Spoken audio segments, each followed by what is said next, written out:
All right, today we're going to open up a real-life comic book. I'm talking about one of the greatest stories ever told. And the best part? It's not science fiction. This is the true, epic tale of how we, you and me, humanity, a species from one tiny little planet, started our incredible journey to the stars. You know, every great story kicks off with a big question, and ours is a huge one. How in the world did we go from hearing this one tiny, lonely little beep coming from space to actually drawing up plans for cities on the moon and dreaming about leaving footprints on Mars? It's a story packed with heroes, intense rivalries, and some absolutely mind-blowing technology. So, Chapter 1, our origin story. And it doesn't start with a friendly handshake. Oh no, it starts with a massive showdown. We're talking about the Cold War between the United States and the Soviet Union. That rivalry, it lit the fuse for the Great Space Race, a kind of super-powered competition that forced humanity to do things that seemed completely impossible. And just think about the sheer speed of this thing. In 1957, the world hears that first beep, beep, beep from Sputnik 1. Bam, the race is on. Just 4 years later, Yuri Gagarin becomes the first human superhero to actually orbit the Earth. So what does the US do?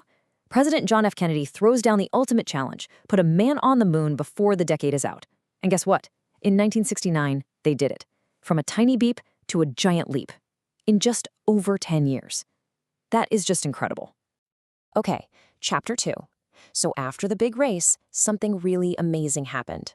The rivalries started to cool down, and a whole new era of teamwork, of cooperation began. The next part of our adventure, it doesn't take place on the moon. Nope. It's happening right now in a shared laboratory that's orbiting 250 miles above all of our heads. For more than 25 years, humanity has had a continuous, unbroken home in space.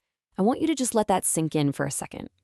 Every single minute of every single day, for a quarter of a century, somebody has been living and working up there, looking down on all of us. And this is all thanks to the International Space Station, or the ISS as we call it. It's a modern marvel, and not just because of the engineering, but because of the teamwork. We're talking a super team made up of the US, Russia, Canada, Japan, and 11 European nations all working together. It is literally our shared lab in the sky. So why should you care about this floating lab? Well, because the science happening up there is changing our world down here. Seriously. They are unlocking secrets to fight terrible diseases like Alzheimer's and cancer. They're 3D printing human tissue for transplants, discovering new ways to make cleaner energy. They've developed systems that can recycle almost 98% of their water, and they're even learning how to be space farmers, growing fresh food like tomatoes and peppers.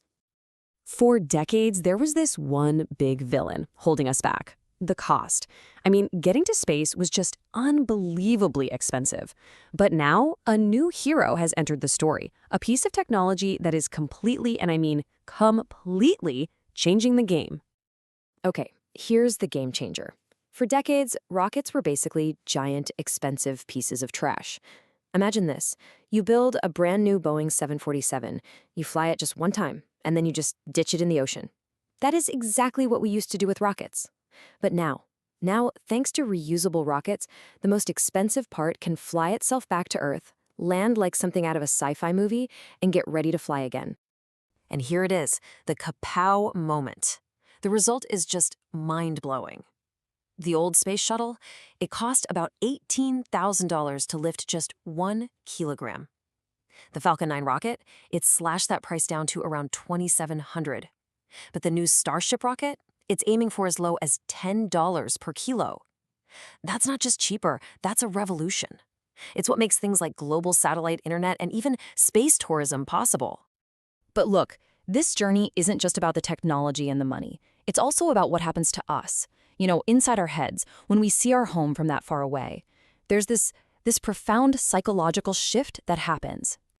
It's called the overview effect, and it's almost like gaining a new superpower. It's this mental shift that happens when astronauts see our entire planet just hanging there in the dark, silent emptiness of space.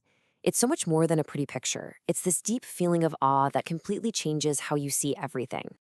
Apollo 14 astronaut Edgar Mitchell described it perfectly. From space, you don't see any of the borders that we draw on maps. You just see one beautiful, fragile home that we all share. It's a perspective that makes you feel connected to every single person and truly responsible for our planet. So where does all this lead? We've got cheaper access to space, we've got this new perspective on our place in the universe. We are entering the next great chapter of exploration. We are going back to the moon, and this time we're planning to stay. This is the next mission, NASA's Artemis program, and the countdown has already started. First up, Artemis 2 is going to swing astronauts around the moon, the first people to do that in over 50 years. Then, Artemis 3 will land the next heroes on the lunar surface, including the first woman. But here's the thing. This time, it's not just about planting a flag. The goal is to build a permanent base, a launch pad for humanity's next giant leap to Mars. So there you have it. From a lonely little beep to a floating lab full of heroes. From throwaway rockets to spaceships that actually come home. Our journey to the stars has been one incredible adventure so far, and it leaves us with one final thrilling question for the next issue. Now that the door to the cosmos is blown wide open, what epic adventure are we going to choose next?